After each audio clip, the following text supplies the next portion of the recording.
BookTube! Welcome back to the Babbling Bee. This is a part 2 of the video that I was just filming where I was going to tell you about my middle grade March reading plans, but also what I'm currently reading. And the currently reading just took forever to get through. So here we are in part 2, and now we're just going to get into what I'm hoping to read for my middle grade March / April / May.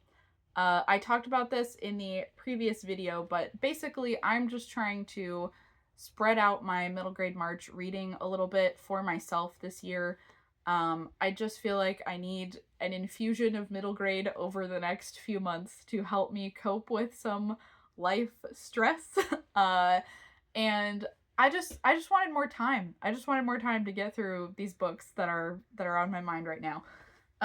So that's how I'm doing it. I am participating in middle grade March, but I'm really doing more of a middle grade spring is how I'm thinking about it. Just trying to spend more time with middle grade fiction in the spring of 2026. And I am really looking forward to that. I really feel like I need it. And I will link information about middle grade March in the description box down below. If you're not familiar with this wonderful readathon, it's just one of my favorite things of the year now, and it's such a wonderful tradition, and so nice to be able to look forward to it when it's the end of winter, and you just really need things to look forward to. So, currently reading aside, you can watch my previous video if you're interested in what I'm currently reading at the moment. And I am just now going to focus on what I'm hoping to read for middle grade March. So what I want to tell you about first is a book that I don't have with me at the moment. And I'm waiting on my copy of it through Interlibrary Loan to get here. And it is a book that I will be reading with much excitement and a bit of trepidation, as is often the case when you are reading a book that you loved so much as a kid and you're just hoping that you will still love it as much as an adult. And that book is Someday by Jackie French Koller, so when I was thinking about middle grade March this year, I really wanted to do something to kind of honor and remember the books that the middle grade books that I read in elementary school. Like when I was actually a middle grader, what was I reading? And what were the books that really just left an impression on me that I still remember today? And I thought of 3 or 4 books that they started my habit of being a rereader, because I loved these books so much that I would check them out of my elementary school library again and again and again. And it was great because I never had any competition with them. I could just literally get them out of the library. Like, nobody else had them or was reading them. I think it was just me. So that was just delightful. So anyway, I remembered one of those books. And it's the big one. The one that was just formative to what I would go on to love to read. The kind of writing that I do, it just shaped a lot of me, I think. So, and that's Someday by Jackie French Koller, as I said. And it tells the story of a young girl named Cecilia. And she is kind of grappling with the fact that her town, it's called Enfield, and it is going to be destroyed. Like, the whole town is about to be underwater because they're building a reservoir on that land. So everybody has to evacuate, which this is a real thing that happened in the Northeast, I believe. There were several towns that just everyone had to leave and go find somewhere else to live because they were going to build a reservoir there. And so it's coming of age in some ways, and I remember it being very multiple generations of women because she lives in this big old house with her mother and her grandmother. So I loved that, and seeing these different generations of women interact with each other. She has a best friend who's a boy, and they're just like thick as thieves. And then there's like a slightly older boy who comes into the story, and he's very like dashing and handsome and interesting. I don't remember a lot of the stuff that happens in this book. I just know that I loved it, and I read it again and again and again. So, this is high stakes. I hope that I still love it as much as I did. I'm kind of scared, but we're gonna see. We're gonna see how that goes. So, that's in the works. It's on its way from some other library that is not in my district, and I'm excited about it. And then also from the library, I got The Luminous Life of Lucy Landry, and I am really excited about this one. I really want to get to this in March. It says, Lucy, a spirited French Ojibwe orphan, is sent to the stormy waters of Lake Superior to live with a mysterious family of lighthouse keepers who are part of the Anishinaabe tribe. And she's hoping to find the legendary necklace that her father spent his life seeking. So, like, Lake Superior, lighthouses, Native American history, and treasure seeking. I'm just so excited about this. And I've looked at some blurbs on the back, and it seems very promising, so I hope I will enjoy it. We'll have to see. But that is high on my list of March priorities. And then I got the first book in the Enola Holmes mystery series recently while on a book shopping trip with my husband. And I have, it has the buy one get one 50% off sticker on it. Which I didn't actually get that deal because this was the only book that had this sticker on it in this stack of books. Like, none of the other copies had the sticker on. So I just assumed that it was an error and it wasn't actually buy one get one. So I didn't pick out another buy one get one. And then the guy at the checkout counter was like, no, if it has a sticker on it, so whoops. Anyway, so I have not seen any of the Enola Holmes films. Are there multiple films? I haven't seen the film or films, but I feel like I would really enjoy them aesthetically in terms of the costumes and the sets and things. I just really wanted to try at least one of the books first. I'm really in the mood for mysteries this year. So yeah, this is about Enola Holmes, sister to Sherlock Holmes. She finds out her mother has disappeared and sets out to find her in London. And then a mystery unfolds from there. So I'm excited about that one, and hopefully I'll get to it.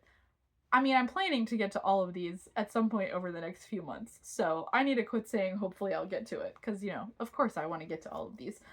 Okay, then we have Beverly Right Here by Kate DiCamillo. I have read the other two books in the, I think it's called Three Rancheros trilogy. So I've read Raimi Nightingale. I've read Louisiana's Way Home. This is the only one that I have left that I haven't read.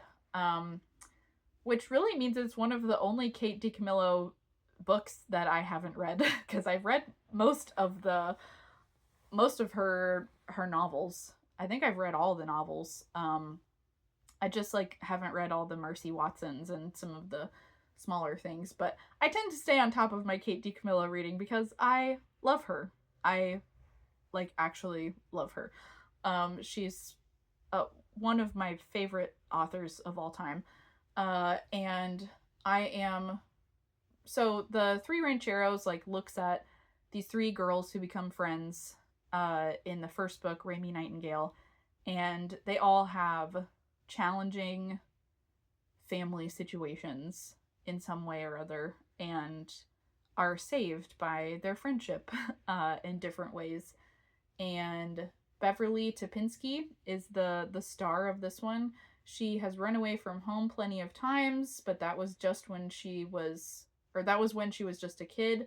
This time she's not running away, she's leaving. And yeah, I think this one is going to involve some like really, really challenging home life situations. But I'm really looking forward to it nevertheless, because I really enjoyed Raimi Nightingale and Louisiana's Way Home. So yeah, I'm just really excited about that one. And then Howl's Moving Castle, I think I'm going to be doing a buddy read of this with a couple of my friends at some point over the next few months. I might not actually get to it in March. But yeah, I'm really looking forward to this. I have seen the film. I've just never read the book, and I think it will be a lovely, cozy, whimsical fantasy, and I'm really looking forward to it.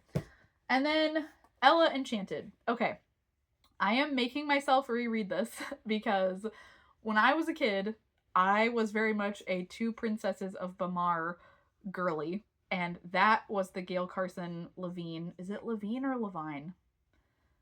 I'm gonna say Levine. I'm sorry if that's wrong. The Two Princesses of Bamar was the Gail Carson Levine book that I read over and over and over again. Like, that was another big reread situation for me when I was in elementary school. And therefore, I didn't read Ella Enchanted that much. I probably read it a couple times, but I just didn't read it over and over again. But I really loved it, and I have actually checked out the audiobook of this on Libby. So I'm hoping to listen to the audiobook of this one. That's my cat yowling, if you can hear that. Sorry. Okay, and then Love Ruby Lavender by Deborah Wiles. This is just a case of me listening to Kate Howe, who has recommended this and been talking about these Deborah Wiles books recently, and she specifically told me that she thinks that I will get along very well with Deborah Wiles. And Kate knows how much I love Kate DiCamillo, and I just trust her in general. And this is epistolary. It's not entirely epistolary, I don't think, but it has epistolary elements in it. And it looks so, I don't know if you can see this, but like, it has lists, it has like letters and postcards in it. I think it begins with a map. Does it begin with a map? Because we love a book that starts with a map. Yes, it starts with a map. So, I'm really excited about this one. It says, Ruby Lavender and Miss Eula are a pretty good team for a couple of chicken thieves. What other granddaughter-grandmother duo would drive the getaway car for chickens rescued from the slaughterhouse or paint a whole house shell-shock pink? I love this already. But now Miss Eula has up and left for Hawaii to visit her new, smelly grandbaby. Poor Ruby. Stuck in boring old Hallelujah, Mississippi with nothing to do except read to her chickens, sweep floors, torture, and be tormented by the curly-haired, tip-tapping Melba Jane. But 9-year-old Ruby is in for some big surprises. So, I think I got this at one of the library book sales, because it was a very familiar cover to me, and I honestly cannot remember if I read this as a child. I know I saw it a bunch of times. It's possible that I read it and just didn't retain it, but I don't know. It's gonna be like I've never read it before. So, really looking forward to that one. And then, oh my gosh, this book just drives me nuts at this point. I got this, what is probably like 4 years ago now. Maybe it's longer. If it is, I don't want to know. This is just one of those books that has just languished on my bookshelves for way too long after I bought it, and I don't know what's wrong with me. Look at this cover. Is this not like everything whimsical and lovely about spring? So if I don't get to this year, I am just going to be so irritated with myself. So this is The Flourishing of Floralie, Laurel by, I'm going to mess up this person's name, I'm so sorry, Fiadhnait Moser. I probably butchered that. Apologies. But it says Floralie Laurel, freshly expelled from Mrs. Coffrey's school for young girls, works as a flower seller in an English village with her brother Tom, miles away from their home in France.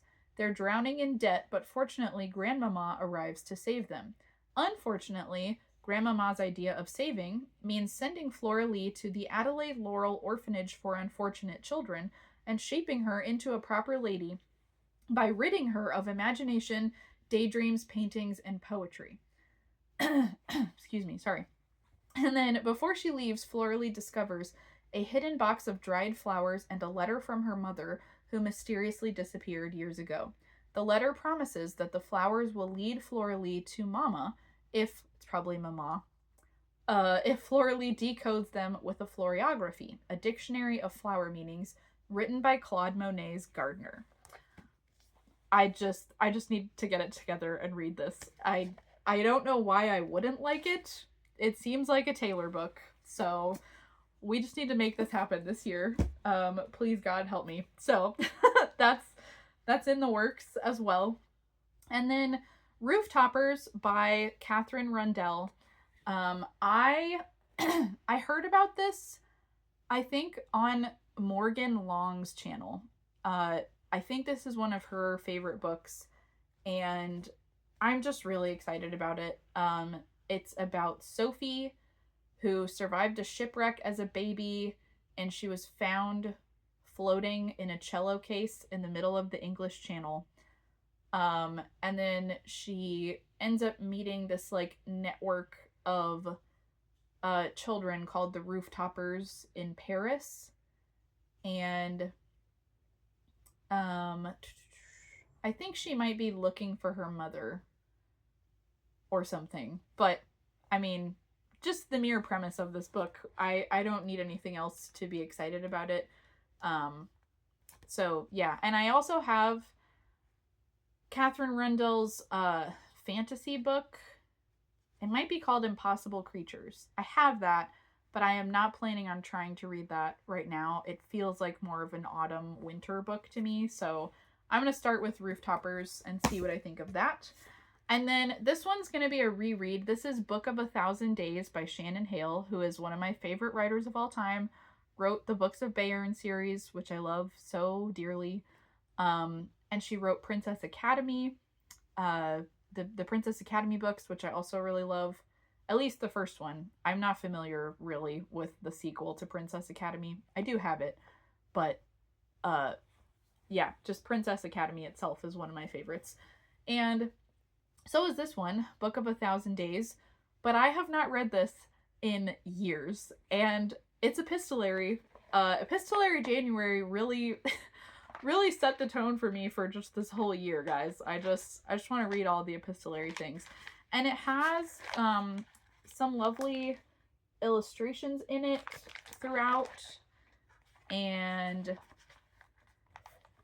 yeah, it's the journal of Dashti, who is maid to Lady Saren. And her mistress, Lady Saren, has been shut in a tower for 7 years because she refused to marry a man that she despises. So they're like imprisoned together in this tower, and Dashti is keeping a log of what their days are like and what's going on. And then there's an arrival outside the tower of Saren's 2 suitors. One welcome, the other decidedly less so. And the girls are confronted with both hope and great danger, and Dashti must make the desperate choices of a girl whose life is worth more than she knows. And apparently this is set in a reimagined, it's a reimagined fairy tale by the Brothers Grimm, and it's reset on the Central Asian steppes. And I'm just really looking forward to reading this again. Because it's one of my old favorites. Like I said, it's been many years since I've read that one. And then we have The Secret of Nightingale Wood by Lucy Strange. I think I put this on my Christmas list, and it was another Christmas present from my husband, I'm pretty sure. But it takes place in 1919. The main girl's mother is ill. Her father has taken a job abroad. The nanny is too busy to pay attention to her, Henrietta. And she thinks that she's seeing things in the shadows of their new home, which is called Hope House.